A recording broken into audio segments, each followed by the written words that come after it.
ನಮಸ್ತೆ ವೀಕ್ಷಕರೇ. ಇವತ್ತು ನಾವು ವಿಡಿಯೋದಲ್ಲಿ ನಿಮ್ಮ ಹಸ್ತದಲ್ಲಿ ಮೀನಿನ ಗುರುತು ಇದ್ದರೆ ಏನು ಫಲ? ನಾನು ಹೇಳ್ದೆ ಕೆಲವೊಂದು ನಮ್ಮ ಹಸ್ತದಲ್ಲಿ ಕೆಲವೊಂದು ಗುರುತುಗಳಿರುತ್ತೆ. ಅದು ಪ್ರಮುಖವಾದ ಒಂದು ಗುರುತು ಅಂತಲೇ ಹೇಳೋದಾದರೆ ಮೀನಿನ ಗುರುತು ಅಂತಲೇ ಹೇಳ್ಬೋದು. ಮೀನಿನ ಚಿಹ್ನೆ ನಮ್ಮ ಹಸ್ತದಲ್ಲಿ ಯಾವ ಪರ್ವದಲ್ಲಿ ಯಾವ ಸ್ಥಳದಲ್ಲಿ ಇದ್ದರೆ ಏನು ಫಲ, ನಮಗೇನು ಫಲ ಸಿಗುತ್ತೆ? ನೀವು ನಿಮ್ಮ ಕೈನ ಚೆಕ್ ಮಾಡ್ಕೊತೀರಿ ನೋಡ್ರಿ ಮತ್ತೆ. ಯಾಕೆ ಅಂದರೆ ಮೀನಿನ ಗುರುತು ಇದ್ದವರೇ ಅದೃಷ್ಟಶಾಲಿ ವ್ಯಕ್ತಿಗಳು ಅಂತಲೇ ಹೇಳ್ತೀವಿ.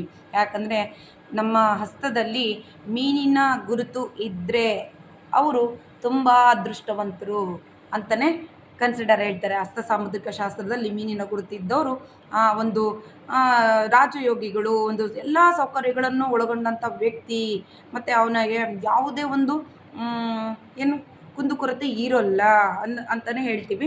ನೋಡಿ, ಯಾವ ಪರ್ವದಲ್ಲಿ ಯಾವ ಸ್ಥಾನದಲ್ಲಿ ಈ ಒಂದು ಹಸ್ತದಲ್ಲಿ ಈ ಮೀನಿನ ಗುರುತು ಇದ್ದರೆ ಏನು ಫಲ ಅಂತ ನಾನು ನಿಮಗೆ ಎಕ್ಸ್ಪ್ಲೇನ್ ಮಾಡ್ತಾ ಹೋಗ್ತೀನಿ.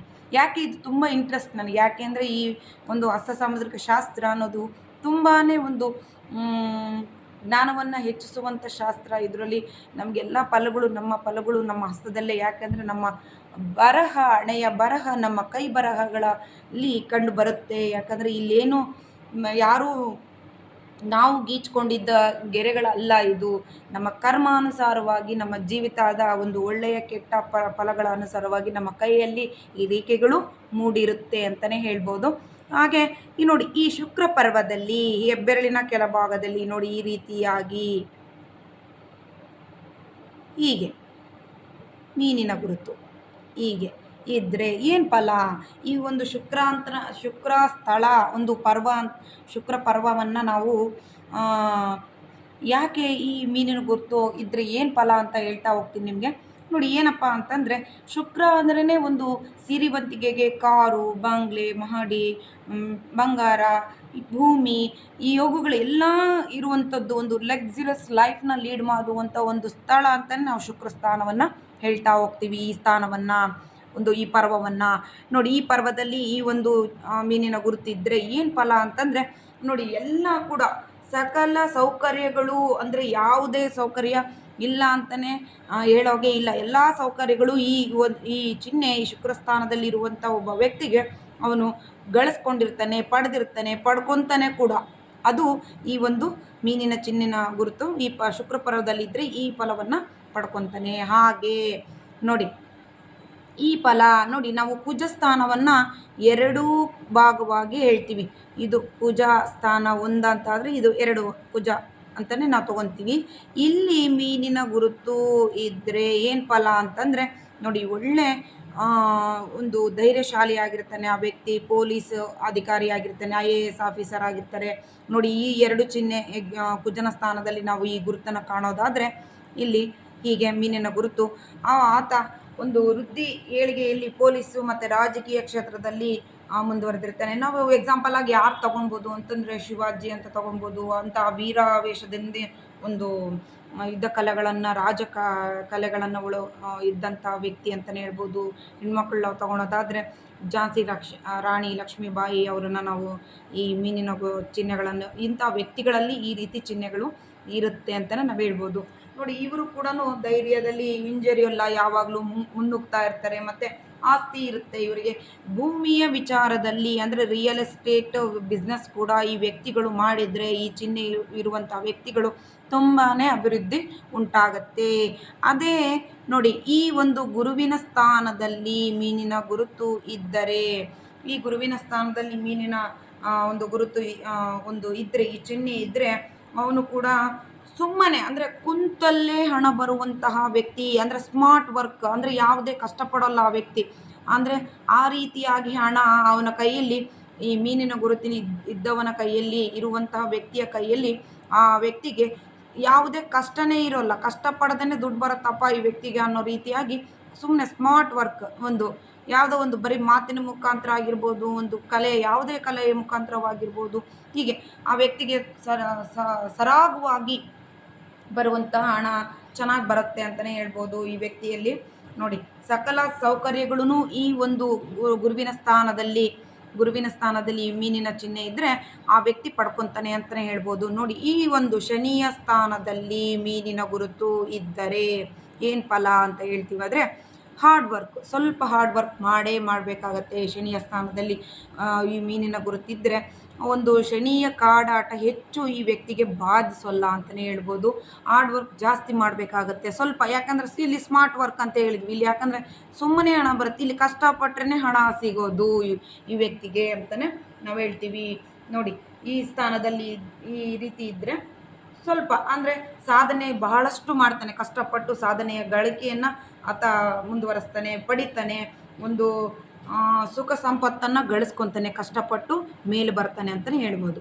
ಹಾಗೆ ಈ ಒಂದು ಸೂರ್ಯನ ಸ್ಥಾನದಲ್ಲಿ, ಸೂರ್ಯ ಪರ್ವದಲ್ಲಿ ಮೀನಿನ ಗುರುತು ಚಿಹ್ನೆ ಇದ್ದರೆ ಏನು ಫಲ ಅಂತಂದರೆ, ಸೂರ್ಯ ಅಂದ್ರೇ ಸಮೃದ್ಧಿ ಅಂತ ಹೇಳ್ಬೋದು, ಸೌಕರ್ಯಗಳು ಅಂತ ಹೇಳ್ಬೋದು, ಎಲ್ಲವನ್ನೂ ಒಳಗೊಂಡಂತಹ ಒಂದು ಸ್ಥಾನ ಅಂತಲೇ ನಾವು ಹೇಳ್ಬೋದು. ಸೂರ್ಯ ಸ್ಥಾನದಲ್ಲಿ ನಾಯಕತ್ವದ ಗುಣಗಳು ಹೆಚ್ಚಿರುತ್ತೆ. ಒಂದು ರಾಜಕೀಯ ರಂಗದಲ್ಲಿರ್ಬೋದು, ಎಲ್ಲ ಒಂದು ಸೌಕರ್ಯಗಳು ತುಂಬ ಚಿಕ್ಕ ವಯಸ್ಸಿನಲ್ಲಿ, ನೋಡಿ ಹೇಳ್ತೀನಿ, ಇಲ್ಲಿ ಯಾವುದೋ ಮಧ್ಯಂತರ ವಯಸ್ಸಿನಲ್ಲಿ ಅಲ್ಲ, ಚಿಕ್ಕ ವಯಸ್ಸಿನಲ್ಲೇ ಒಬ್ಬ ವ್ಯಕ್ತಿ ಒಂದು ಉನ್ನತ ಮಟ್ಟಕ್ಕೆ ಏರ್ತಾನೆ ಆತ ಅಂತಲೇ ಹೇಳ್ಬೋದು. ಹಾಗೆ ಬುಧ ಸ್ಥಾನದಲ್ಲಿ ಈ ಮೀನಿನ ಗುರುತು ಇದ್ದರೆ ಏನು ಫಲ ಅಂತಂದರೆ, ಬುಧ ಏನಪ್ಪ, ಬುಧ ಸ್ಥಾನದಲ್ಲಿ ವ್ಯವಹಾರ ವ್ಯಾಪಾರಗಳೇ, ಬುಧ ಅಂತಂದ್ರೇ ವ್ಯವಹಾರ ವ್ಯಾಪಾರ ಅಂತ ನಾವು ಹೇಳ್ತೀವಿ. ಆ ಒಂದು ಪರ್ವದಲ್ಲಿ ಈ ಮೀನಿನ ಗುರುತು ಇದ್ದರೆ ಆ ವ್ಯಕ್ತಿ ತುಂಬ ವ್ಯಾಪಾರ, ಯಾವುದೇ ವ್ಯಾಪಾರ, ಒಂದು ಚಿಕ್ಕ ವ್ಯಾಪಾರ ಮಾಡಲಿ, ಅದು ಒಂದು ಶಾಪ್ ಆಗಿರಲಿ, ಏನೇ ಆಗಿರಲಿ, ಆ ವ್ಯಕ್ತಿಯ ಕೈಯಲ್ಲಿ ಈ ಬುಧ ಸ್ಥಾನದಲ್ಲಿ ಈ ರೀತಿ ಚಿಹ್ನೆ, ಮೀನಿನ ಚಿಹ್ನೆ ಇದ್ದರೆ ಆ ವ್ಯಕ್ತಿಯ ಕೈಯಲ್ಲಿ ಧನ ಅಭಿವೃದ್ಧಿ ಹೆಚ್ಚಿರುತ್ತೆ, ವ್ಯಾಪಾರ ಚೆನ್ನಾಗಾಗುತ್ತೆ. ಯಾವುದೇ ಒಂದು ವ್ಯಾಪಾರ ಮಾಡಿದರೂ ಕೂಡ ಆ ವ್ಯಕ್ತಿಗೆ ಧನಲಾಭ ಕಾಣ್ತಾನೆ ಅಂತಲೇ ಹೇಳ್ಬೋದು. ಹಾಗೆ ಚಂದ್ರನ ಪರ್ವ, ನೋಡಿ ಇದು ನಾವು ಚಂದ್ರನ ಪರ್ವ ಅಂತ ಹೇಳ್ತೀವಿ. ಚಂದ್ರನ ಪರ್ವದಲ್ಲಿ ಈ ಮೀನಿನ ಗುರುತು ಇದ್ದರೆ ಏನು ಫಲ ಅಂತಂದರೆ, ಇವನು ವಿದೇಶಿ ಪ್ರಯಾಣ ಹೆಚ್ಚು ಮಾಡ್ತಾರೆ. ಈ ಮೀನಿನ ಚಿಹ್ನೆ ಈ ಒಂದು ಚಂದ್ರ ಪರ್ವದಲ್ಲಿ ಇದ್ದರೆ ವಿದೇಶಿ ಪ್ರಯಾಣ ಹೆಚ್ಚು ಮಾಡ್ತಾನೆ. ಮತ್ತು ಬೇರೆ ದೇಶದಲ್ಲಿ ಅಂದರೆ ಹುಟ್ಟು ಸ್ಥಳ ಬಿಟ್ಟು ಬೇರೆ ಊರಾಗಿರ್ಬೋದು, ಸ್ಥಳದಲ್ಲಿ ಹೋಗಿ ಆ ವ್ಯಕ್ತಿ ಒಳ್ಳೆ ವಿಶೇಷ ಲಾಭವನ್ನು ಪಡಿತಾನೆ ಅಂತಲೇ ನಾವು ಹೇಳ್ತೀವಿ. ನೋಡಿ, ಈ ಸ್ಥಾನದಲ್ಲಿ ಅಂದರೆ ಚಂದ್ರನ ಸ್ಥಾನದಲ್ಲಿ ಈ ರೀತಿ ಇದ್ದರೆ ನೋಡಿ ಹೆಚ್ಚು ಪ್ರಯಾಣ ಆಸಕ್ತಿಯನ್ನು ಕೂಡ ಹೊಂದಿರ್ತಾನೆ. ನೋಡಿ, ನಮ್ಮ ಈ ಒಂದು ಎಕ್ಸಾಂಪಲ್ ನಾವು ಯಾರಪ್ಪ ಅಂತ ತೊಗೊಳೋದಾದರೆ, ಈ ಮೀನಿನ ರೇಖೆಗಳಿಗೆ ಒಂದು ಚಿಹ್ನೆ ಈ ರೀತಿ ಇದ್ದವರು ಹೆಚ್ಚು ಪ್ರಯಾಣ ಬೆಳೆಸ್ತಾರೆ. ಅವರು ಒಂದು ಸ್ಥಳದಲ್ಲಿ ಇರೋಲ್ಲ, ಅವರು ತುಂಬ ಪ್ರಯಾಣ ನಡೆಸ್ತಾನೆ ಇರ್ತಾರೆ, ಅಭಿವೃದ್ಧಿ ಕಾಣ್ತಾನೆ ಇರ್ತಾರೆ. ಹಾಗೆ ವಿದೇಶಿ ವ್ಯವಹಾರದಲ್ಲಿ ತುಂಬಾ ಮುಂದುವರಿತಾರೆ ಅಂತಲೇ ಹೇಳ್ಬೋದು. ಎಲ್ಲ ರೀತಿ ಸೌಕರ್ಯಗಳನ್ನು ಹೊಂದಿರ್ತಾರೆ. ಯಾಕಂದರೆ ಮೀನಂದ್ರೇ ಮೀನಿನ ಗುರುತು ಇದ್ದವರು ಯಾವುದೇ ಭಾಗದಲ್ಲಿ ಇದ್ದರೂ ಕೂಡ ವಿಶೇಷ ಫಲ ಸಿಗುತ್ತೆ.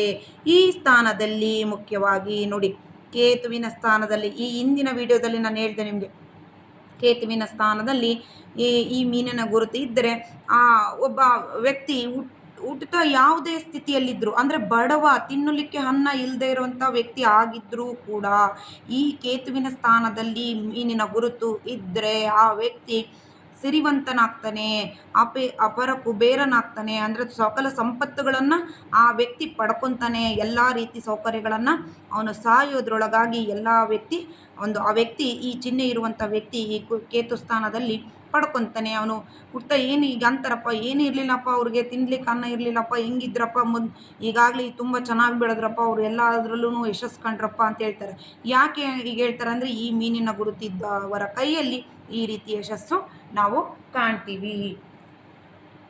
ಹಾಗೆ ರಾಹು ಸ್ಥಾನದಲ್ಲಿ ಈ ಮಧ್ಯ ಒಂದು ಸ್ಥಾನವನ್ನು ನಾವು ರಾಹು ಸ್ಥಾನ ಅಂತಲೇ ಕರಿತೀವಿ. ಇದರಲ್ಲಿ ಕೂಡ ಮೀನಿನ ಗುರುತು ಇದ್ದರೆ ಏನು ಫಲ ಅಂತಂದರೆ, ಈ ಮೀನಿನ ಗುರುತು ಈ ಸ್ಥಳದಲ್ಲಿ ಎತ್ತರವಾಗಿ ಅಂದರೆ ಉಬ್ಬು ಆಗಿದ್ದು ಮತ್ತು ಈ ಗುರುತು ಇದ್ದರೆ ಕೂಡ ಧನವಂತರಾಗ್ತಾರೆ, ವಿಶೇಷ ಧನವಂತರಾಗ್ತಾರೆ. ಈ ಮೀನಿನ ಗುರುತು ಇದ್ದವರು ವಿದೇಶಿ ಪ್ರವಾಸವನ್ನು ಕೈಗೊಳ್ತಾರೆ. ಒಂದು ಸ್ಥಳದಿಂದ ಮತ್ತೊಂದು ಸ್ಥಳಕ್ಕೆ ಹೋಗಿ ಒಂದು ವ್ಯಾಪಾರ ಅಭಿವೃದ್ಧಿಗಳನ್ನು, ಅಂದರೆ ಈ ಸ್ಥಳದಿಂದ ಮತ್ತೊಂದು, ಅಂದರೆ ಹುಟ್ಟು ಊರು ಬಿಟ್ಟು ಬೇರೆ ಸ್ಥಳದಲ್ಲಿ ಹೋಗಿ ನೀವು ವಾಸ ಮಾಡಿ ಆ ಸ್ಥಳದಲ್ಲಿ ಅಭಿವೃದ್ಧಿ ಕಾಣುವಂಥ ಒಂದು ಗುಣ ಈ ಒಂದು ರಾಹು ಸ್ಥಾನದಲ್ಲಿದ್ದವರು ಕಾಣ್ತಾರೆ ಅಂತಲೇ ಹೇಳ್ಬೋದು. ನೋಡಿ, ಈ ರೀತಿಯಾಗಿ ನಾವು ಮೀನಿನ ಗುರುತನ್ನು ನಾವು ವಿಶ್ಲೇಷಣೆ ಮಾಡ್ಬೋದು. ನಿಮಗೂ ಕೂಡ ನೋಡಿ, ಯಾವುದೇ ಒಂದು ಅಂದರೆ ಮೀನ್ಸ್ ಈ ಒಂದು ನಾನು ಈಗಾಗಲೇ ಹೇಳಿದೆ, ಈ ಒಂದು ಕೇತುವಿನ ಸ್ಥಾನದಲ್ಲಿ ಇನ್ನೂ ಸ್ವಲ್ಪ ಒಂದು ಮಾಹಿತಿ ಹೇಳೋದು ಮರ್ತೆ, ಹಾಗೆ ಹೇಳ್ತಾ ಹೋಗ್ತೀನಿ. ಕೇತುವಿನ ಆಧ್ಯಾತ್ಮಿಕ ಚಿಂತಕರು ಹೆಚ್ಚು ಈ ಕೇತುವಿನ ಸ್ಥಾನದಲ್ಲಿ ಮುಂದುವರಿತಾರೆ. ಒಂದು ಆಧ್ಯಾತ್ಮಿಕ ಜಗತ್ತಿನ ಒಂದು ವಿಚಾರಗಳಲ್ಲಿ ಒಂದು ಆಸಕ್ತಿಗಳನ್ನು ಹೊಂದುತ್ತಾರೆ ಅವರು ಅಂತಲೇ ಹೇಳ್ಬೋದು. ನೋಡಿ, ರಾಹುವಿನ ಸ್ಥಾನದಲ್ಲಿ ಸಂಪೂರ್ಣ ಸಕಲ ಸೌಕರ್ಯಗಳನ್ನು ಪಡ್ಕೊತಾನೆ. ಯಾವುದೇ ಭಾಗದಲ್ಲಿ ನೋಡಿ, ಒಂದು ತಿಳ್ಕೊಳ್ಳಿ, ಈ ಹಸ್ತದ ಒಂದು ಮೀನಿನ ಗುರುತು ಯಾವುದೇ ಭಾಗದಲ್ಲಿದ್ದರೂ ವಿಶೇಷವಾದ ಒಂದು ಫಲಗಳನ್ನೇ ನೀಡುತ್ತೆ. ಒಬ್ಬ ಅದೃಷ್ಟವಂತ ವ್ಯಕ್ತಿಯ ಕೈಯಲ್ಲಿ ಈ ಮೀನಿನ ಗುರುತು ಇದ್ದೇ ಇರುತ್ತೆ. ನೀವು ನಿಮ್ಮ ಹಸ್ತದಲ್ಲಿ ಚೆಕ್ ಮಾಡ್ಕೊಳ್ಳಿ, ನೋಡ್ತಾ ಇರ್ತೀರಿ ನಮ್ಮ ಹಸ್ತದಲ್ಲಿ ಇದೆಯೋ ಇಲ್ವಾ ಅಂತ. ನೋಡಿ, ಯಾವಾಗಲೂ ಹಸ್ತದಲ್ಲಿ ಮೀನಿನ ಗುರುತು ಹೀಗೆ ಇರಬೇಕು, ಹೀಗೆ ಹೀಗೆ ಬಾಲ ಹೀಗೆ ಕೆಳ ಮುಖದಲ್ಲಿ ಇರಬೇಕು, ಇದು ಮೇಲೆ ಹೀಗೆ ಹೀಗಿರಬೇಕು. ಅದು ಬಿಟ್ಟು ಇದು ಉಲ್ಟಾ ಆದರೆ, ಅಂದರೆ ಈ ರೀತಿಯಾಗಿ ಹೀಗಿದ್ದರೆ ಫಲಗಳು ಅಷ್ಟೊಂದು ಚೆನ್ನಾಗಿ ಇರೋಲ್ಲ ಅಂತಲೇ ಹೇಳ್ಬೋದು. ಈ ರೀತಿಯಾಗಿ ಹೇಳ್ತಾರೆ. ಯಾಕಂದರೆ ಈ ಹಸ್ತ ಸಾಮುದ್ರಿಕ ಶಾಸ್ತ್ರದಲ್ಲಿ ಒಂದೊಂದು ಗುರುತು, ಒಂದೊಂದು ಗೆರೆ ಅದರದೇ ಆದ ಒಂದು ಮಹತ್ವನ ತೋರಿಸುತ್ತೆ. ಒಂದು ಹಸ್ತ ಸಾಮುದ್ರಿಕ ಪರಿಣಿತಿ ಹೊಂದಿದವರು ಮಾತ್ರ ಅದನ್ನು ಗ್ರಹಿಸ್ತಾರೆ, ತಿಳ್ಕೊತಾರೆ, ಇದನ್ನು ಸೂಕ್ಷ್ಮವಾಗಿ ತಿಳಿದು ವಿಚಾರಗಳನ್ನು ಅವರಿಗೆ ತಿಳಿಸ್ತಾ ಹೋಗ್ತಾರೆ. ನೋಡಿ, ಈ ರೀತಿಯಾಗಿ ಮೀನಿನ ಗುರುತಿನ ಬಗ್ಗೆ ನಾನು ನಿಮಗೆ ಇಷ್ಟೊಂದು ಸಂಪೂರ್ಣ ಮಾಹಿತಿ ಅಲ್ಲದೇ ಇದ್ರೂ ಈ ಸಂಕ್ಷಿಪ್ತವಾದ ಮಾಹಿತಿಯನ್ನು ನಿಮಗೆ ನೀಡ್ತಾ ಹೋಗಿದ್ದೀನಿ ಈ ಸಣ್ಣ ಒಂದು ವಿಡಿಯೋದಲ್ಲಿ.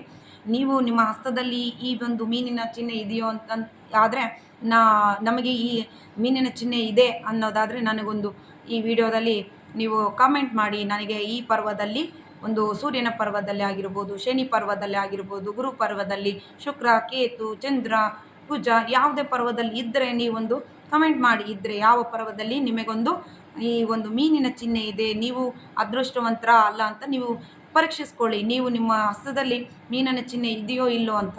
ಓಕೆ, ನಿಮಗೆ ಈ ವಿಡಿಯೋ ಇಷ್ಟ ಆಗಿದ್ದರೆ ನೋಡಿ, ಈ ಒಂದು ಮಾಹಿತಿಯನ್ನು ನಿಮಗೆ ನಾನು ತುಂಬ ಪ್ರಾಮಾಣಿಕವಾಗಿ ಅಂದರೆ ಎಲ್ಲ ವಿವರವನ್ನು ತಿಳಿಸ್ತಾ ಹೋಗಿದ್ದೀನಿ. ಯಾವ್ಯಾವ ಪರ್ವದಲ್ಲಿ ಈ ಮೀನಿನ ಚಿಹ್ನೆ ಇದ್ದರೆ ಹೀಗೆ ಲಭಿಸುತ್ತೆ, ಈ ರೀತಿ ಫಲಗಳು ಸಿಗುತ್ತೆ ಅಂತ.